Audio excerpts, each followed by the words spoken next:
and see what I don't understand, and then go back to the textbook and kind of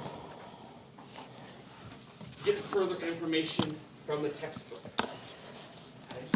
So I just want to emphasize that the study guides, if you're going through those or starting to go through those, the study guides, if you look at the study guide and you look at the notes, they go in order. So like the first couple questions on the study guide will be answered in the first couple slides of the notes. And then the next set of questions is the next couple slides. They go in order. So you don't have to flip and search. It's not a search. It's more of reviewing the notes and understanding things and putting things in your own words. And then the exams are designed off the study guides. Okay? The point I'm trying to make is if you know the study guide, if you know the answers to those questions, those concepts, you'll be prepared for the exam. Okay? So I had students that were overwhelmed with reading the textbook, lecture notes, study guides, and they were kind of freaking out a little bit. So I just wanted to kind of emphasize the importance of the study guides. Because I literally sit down with the study guide and create an exam off the study guide. Now they're not the same questions.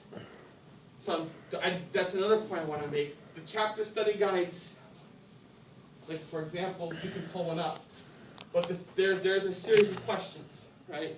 Now those same questions won't be on the exam, but we're talking about the concepts. Okay, the concepts, the different types of blood cells, blood typing, those concepts. So if you know the concepts from the chapter study guides, you'll be successful on the exam. But I don't want people to think that I'm giving you the exam ahead of time, because people have thought that before, and then they get upset because they're not the same questions. Well, it's not an exam if I give you the questions ahead of time. Doesn't make sense. Okay? So think about it in this way as everything, as the notes being kind of the foundation of your learning. Okay? Because there's stuff in the book that we don't go over, or we might not go over in much detail. There will never be something on an exam or a quiz that we have not talked about in class. I'm not going to ask you some question about some topic on paragraph 3 on page 446 that we didn't talk about just to kind of trick you to see if you read the book. I'm not going to do that. The material's hard enough without trying to be sneaky. Okay? Do you have any questions about this? Does that make sense? Clarify things a little bit. Okay?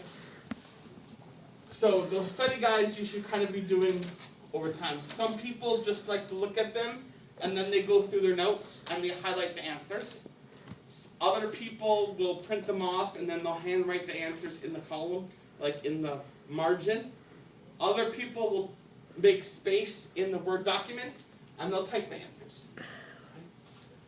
However you best learn, how you best approach it, the study guides are not submitted. They're not for points. They're more for your learning benefit. Okay? Now, the lab homework for today is lab 44. It's the same whether you have the 3rd or 4th edition. So for students that have added the class, there are 2 additions to the lab manual. If you're new to Bryant Stratton, you will get the 4th edition. You will get the 4th edition. Okay? If you're had Bio 110 or AMP 1 last semester, or you've had taken the class over again, you may have a 3rd edition. Okay? So that's why there's a 3rd or 4th edition. It should be the CAP version of that lab manual. Okay? I think the 4th edition is purple. The 3rd edition, I think, is brownish. Okay, tan. So that's part of it. And then we have the cardiac cycle worksheet. Okay? The cardiac cycle worksheet is something that we'll introduce today in lab. I have some copies. And then by the time you leave today in lecture, you will have the information needed to complete that worksheet. So we'll talk about anatomy in lab, and then we'll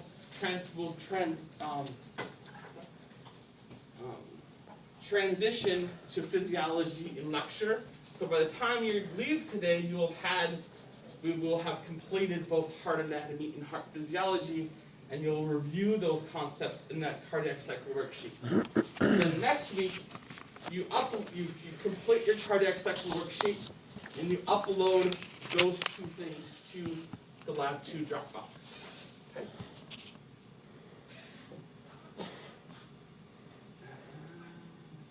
And then it hasn't really been an issue with this class, but I had issues in my other class about the masks being worn.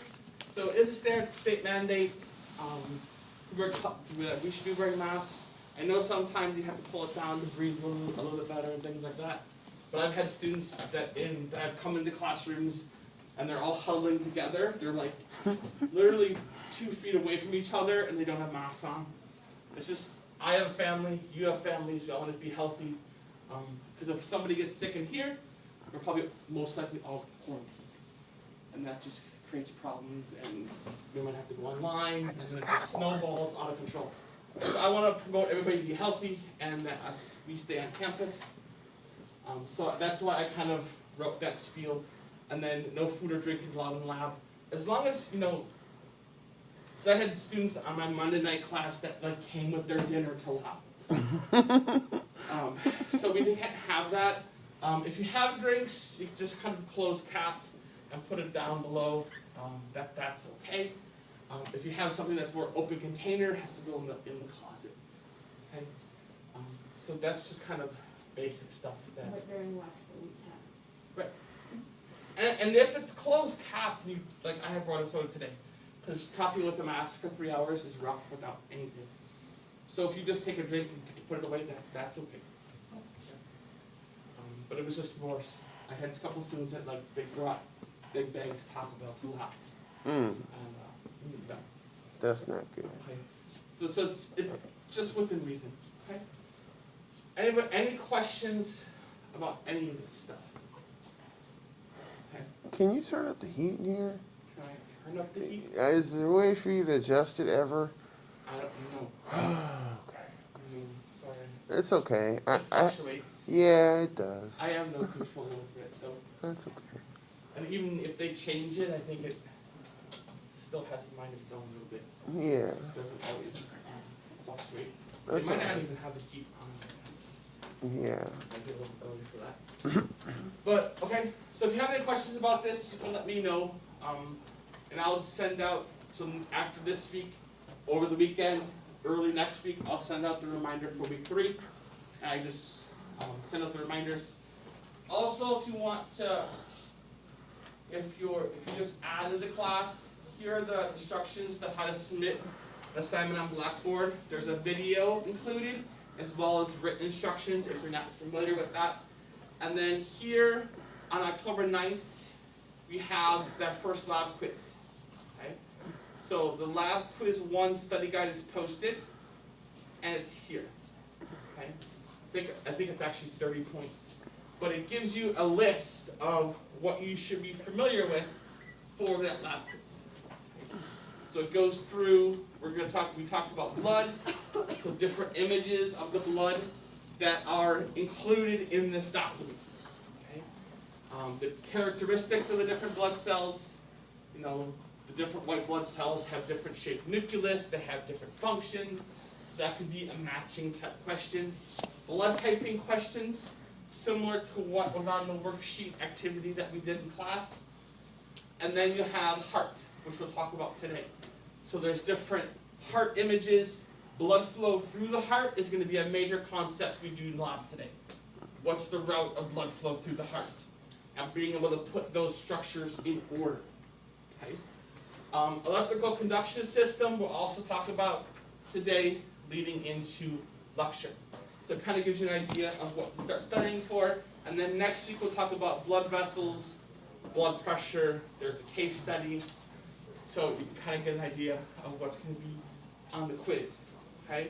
And then this is a list of the heart structures in the order of blood flow through the heart. This will make more sense as we go through today. And then I just wanted to point out the pictures. So the lab quiz will be these same images but they'll be where the words will be whited out. So there won't be any words, and then I'll point to a certain structure with a letter or number on the screen. But just expect that picture though? Same exact picture. Perfect. Same exact picture. I'm not going to pick some random picture off Google. No, I give you the picture ahead of time. So the same exact picture. And then you have this one, and there is a lot of stuff on there, but if you think but it's all stuff that we talk about. Okay? It's all stuff we talk about, and then there's another one, then you have these heart slides. I'm sorry, the blood slides. So this shows you that blood smear we talked about with the red blood cells, different cell types all together. Then you have the eosinophils, neutrophils, basophils. So I'd have the same picture posted, and then you'd have to, I'll have this picture up here. It'll be, the label will be removed, and I'll ask you what type of cell is that. And then you'll write the amount of cells. So there will be a word bank. Okay? There was a vote in my last class. They were very big on word banks, and word banks tend to help. But let's say there's 15 questions. I'll give you 20 words. So it's a bank to pick from, but you can't do process of elimination.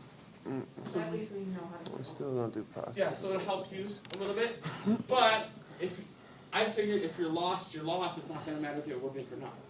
So it might help you jog your memory, but it won't be a one-for-one correlation. Yep. When it comes down to like structures of the heart, is it fair game for us to know the posterior view and the anterior? Whatever's listed here. Oh, So okay. these same exact pictures. Okay, sounds good. I wouldn't look at. You can look at those other pictures. But Okay. as far as lab's concerned, and I think there's questions in Connect Assignment 2 that'll help with labeling blood flows and heart in review. But for the quiz, I would just focus on what's in the lab. Study. Okay. Does anybody have questions about this? And I will be posting. I had a request from my other class to post some these pictures that are blank, so they won't have the words, because students wanted to practice labeling themselves. So I'll do that over the weekend, and I'll post those as kind of like practice. So if you want to print them, you could, and then practice labeling. Okay. Any questions? Cool. All right.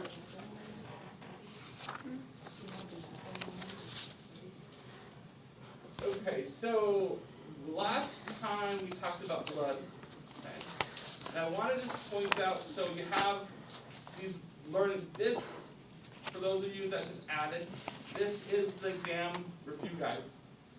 So each chapter, each topic has a review guide. Okay? And this is a study guide to help you for that exam. Okay? It's not an all-inclusive list, meaning that there could be stuff that's asked on the exam.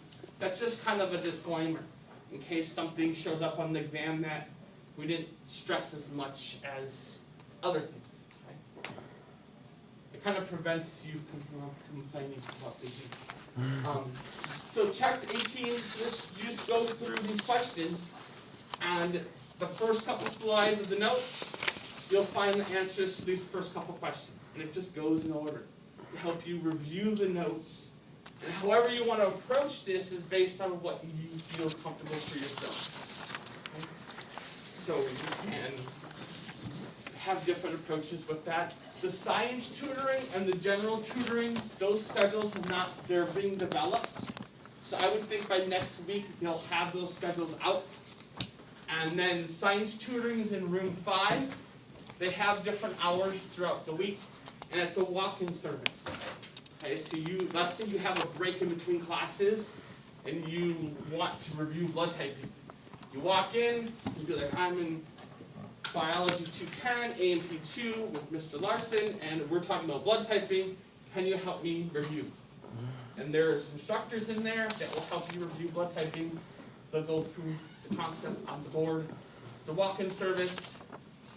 It's just first come, first serve. and then they'll help you. Okay? But I asked about the schedule is still being developed, and then it will be posted. There's also general support tutoring. General support tutoring last semester was in career services, where it's headed by Andy Broman. You might be familiar with her.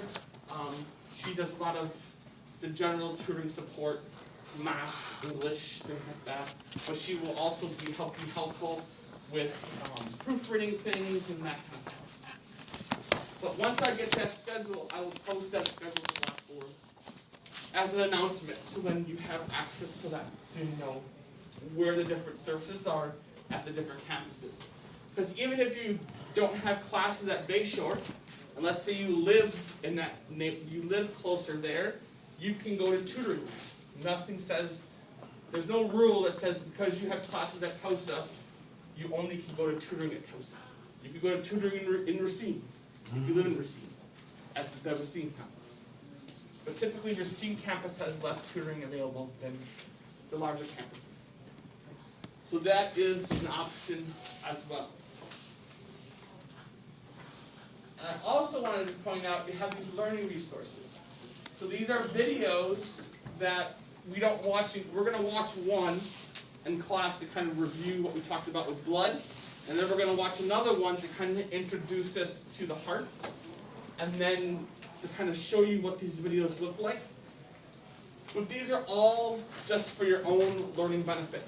Okay? If you want to watch them, if you have time to watch a video in between classes, watch it. But there's nothing specifically quizzed on a specific.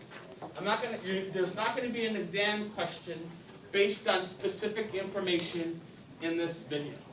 It's more of kind of supplemental learning materials for the visual learners and the audio learners that like to listen and watch videos, because it helps them kind of put things in motion. Okay? Having said that, I want to review blood by showing you this video here. And this is a YouTube video. Professor Dave here. Let's learn about blood. He knows a lot about the science stuff. Professor Dave explains. It's called Professor Dave Explains. Of all the substances within the human body, blood is one of the more familiar ones, as we've all had an injury that involves and he does a pretty good job of For a long explaining time, things. it was not similar well to understood Asian crash exactly course. what blood is, or what it does. We just knew that if you lose enough of it, you die. But we now have an intimate understanding of this fluid, as well as the circulatory system, whose function it is to continuously pump blood around the body. We will get to this system in a moment. First, let's examine blood itself, what it's made of, and why it is so critical for human life. First, let's mention that blood is technically considered a connective tissue, and as such, it is the only fluid tissue in the body, full of fibrous proteins. It is comprised of formed elements, which are blood cells, suspended in a fluid called plasma. If we place blood in a centrifuge, it will separate into its components. The densest section is comprised of erythrocytes, or red blood cells, and the least dense section will be the yellowish plasma. They are separated by the buffy coat, a white layer containing platelets, as well as leukocytes, otherwise known as white blood cells. As a whole, blood is responsible for distributing various substances around the body, most notably oxygen, which we can't survive very long without. But it also carries nutrients absorbed from the digestive tract and hormones secreted by endocrine organs. Blood also delivers waste products to the organs that will dispose of them, like the carbon dioxide that we exhale. Beyond this, blood serves to regulate pH in various tissues, maintain body temperature, and prevent infection. Let's discuss each component of blood now, beginning with plasma. This is a sticky fluid made mostly of water, but also containing a variety of proteins, nutrients, ions, gases, and hormones. The most abundant plasma protein is called albumin, which contributes significantly to plasma's osmotic pressure and this is followed by a variety of globulins which bind to certain molecules for transport. Moving to the formed elements, these are erythrocytes, or red blood cells, leukocytes, or white blood cells, and platelets. Red blood cells and platelets are interesting in that they don't possess all the typical organelles, and they don't divide. They are replaced by stem cells in the bone marrow. Red blood cells are very numerous in the bloodstream, and they are shaped like flattened discs with depressed centers. There is no nucleus, not much of anything inside other than lots of hemoglobin. This is the protein that allows for the transport of oxygen throughout the bloodstream, which is picked up in the lungs and then released for tissue cells throughout the body. There are other proteins as well that have structural or protective functions, but hemoglobin will be the focus here. This is the structure of hemoglobin. It is made of a protein called globin, consisting of 4 polypeptides, 2 identical alpha chains, and 2 identical beta chains, each of which is bound to a heme group with iron at the center. The iron in this heme is able to bind to an oxygen molecule in reversible fashion so that it can bind and then release when necessary. So each hemoglobin can bind 4 oxygen molecules. And there are around 250 million hemoglobins per red blood cell. So one red blood cell can transport 1 billion oxygen molecules. Blood cells are produced through a process called hematopoiesis, and this occurs in the red bone marrow, which is a soft network of connective tissue found on certain blood capillaries, and which contains hematopoietic stem cells. For erythrocytes, this is more specifically called erythropoiesis, and billions of new red blood cells are made every day to maintain a nearly constant number, given that red blood cells function properly for only about 3 months, only to be destroyed by macrophages, which are a phagocytic type of white blood cell. Next, let's look at leukocytes, or white blood cells, which, unlike the far more abundant red blood cells, are complete cells with nuclei and organelles. These are part of the immune system, which we will discuss in greater detail later. But for now, we will just understand that these help us defend against pathogens and other harmful things. These use the circulatory system to get around the body, but they can also slip out into other connective tissues to do their work. There are 2 types of white blood cells, granulocytes and agranulocytes, which differ in the presence or absence of granules. The 3 types of granulocytes are neutrophils, which kill bacteria, eosinophils, which kill parasitic worms, and basophils, which contain histamine that attracts other white blood cells to a site of inflammation. Agranulocytes, on the other hand, can be lymphocytes, which fight viruses and tumors, and also give rise to plasma cells, which produce antibodies, which we will discuss later. Or they can be monocytes, which become macrophages that can eat up intruders.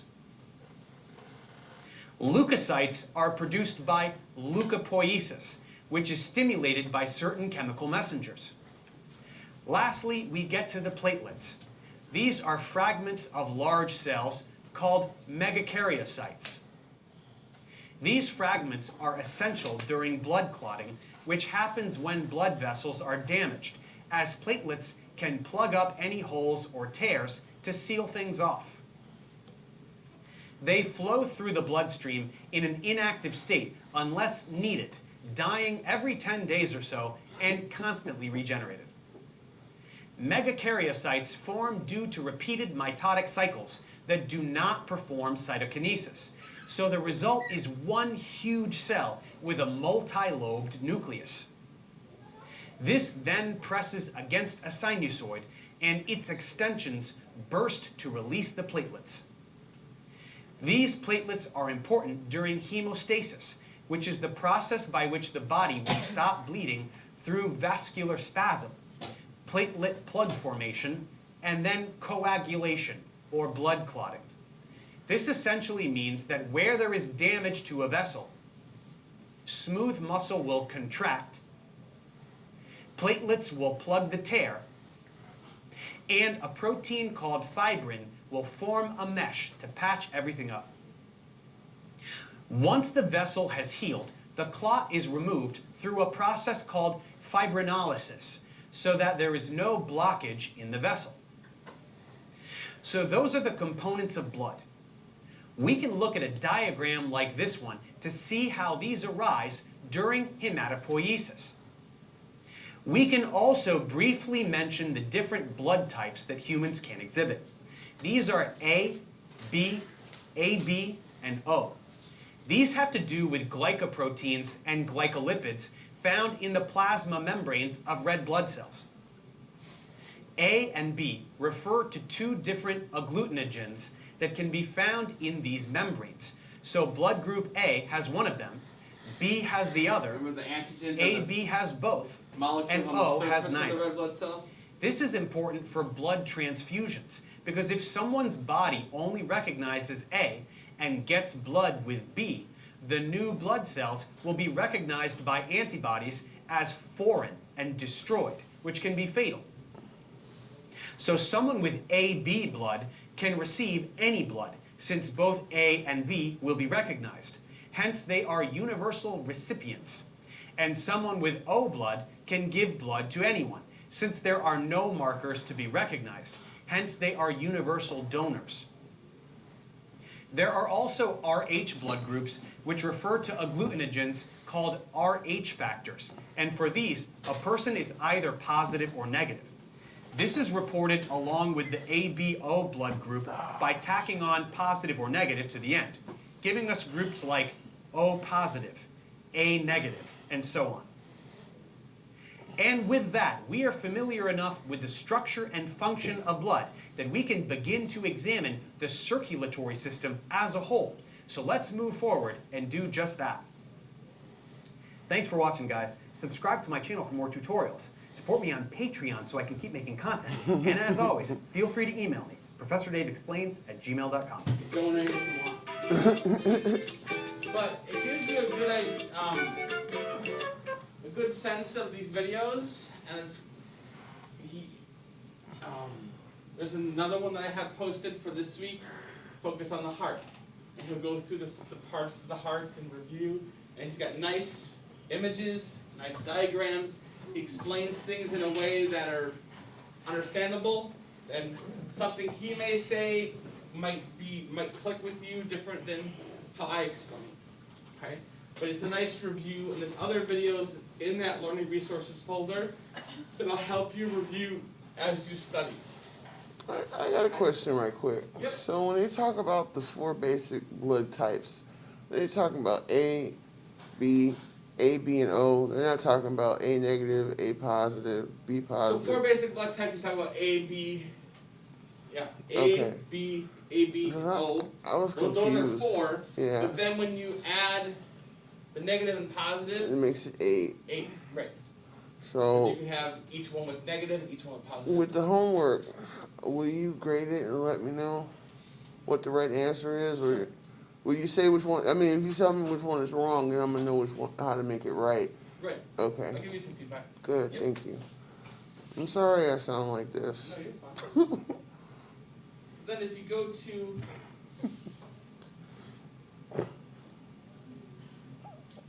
week 2, you have the similar learning resources. Okay, and I want to watch this one. It's kind of a free. Meet Melio, a free online payment solution tailor-made for small businesses.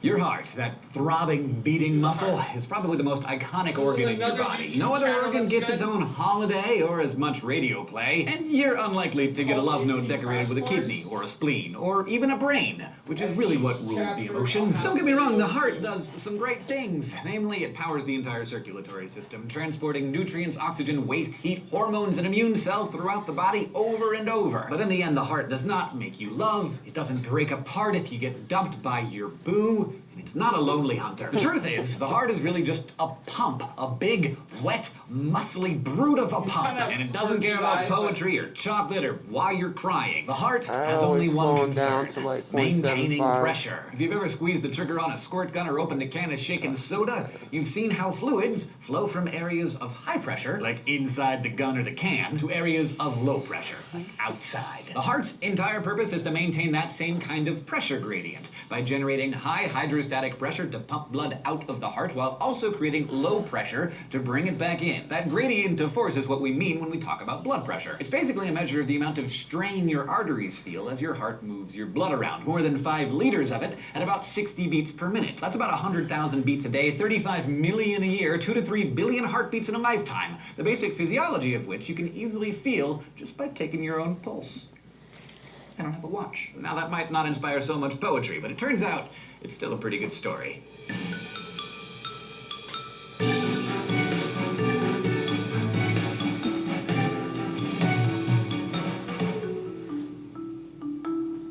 Let us begin with a little anatomy. Unless you happen to be of the Grinch persuasion, the average adult human heart is about the size of 2 fists clasped together. One of the few bits of trivia you often hear about human anatomy that is actually true. The heart is hollow, vaguely cone-shaped, and weighs only about 250 to 350 grams, a pretty modest size for your body's greatest workhorse. And although Americans tend to put their right hand over their left breast while pledging allegiance, the heart is actually situated pretty much in the center of your chest, snuggled in the mediastinum cavity between your lungs. It sits at an angle, though, with one end pointing inferiorly toward the left hip and the other toward the right shoulder, so most of its mass rests just a little bit left of the mid-sternal line. The heart is nestled in a double-walled sac called the pericardium. The tough outer layer, or fibrous pericardium, is made of dense connective tissue and helps protect the heart while anchoring it to some of the surrounding structures, so it doesn't like bounce all over the place while it's beating. Meanwhile, the inner serous pericardium consists of an inner visceral layer, or epicardium, which is actually part of the heart wall, and an outer parietal layer. These two layers are separated by a thick film of fluid that acts like a natural lubricant, providing a slippery environment for the heart to move around in so it doesn't create friction as it beats. The wall of the heart itself is made of yet more layers, 3 of them. That epicardium on the outside, the myocardium in the middle, which is mainly composed of cardiac muscle tissue that does all the work of contracting, and the innermost endocardium,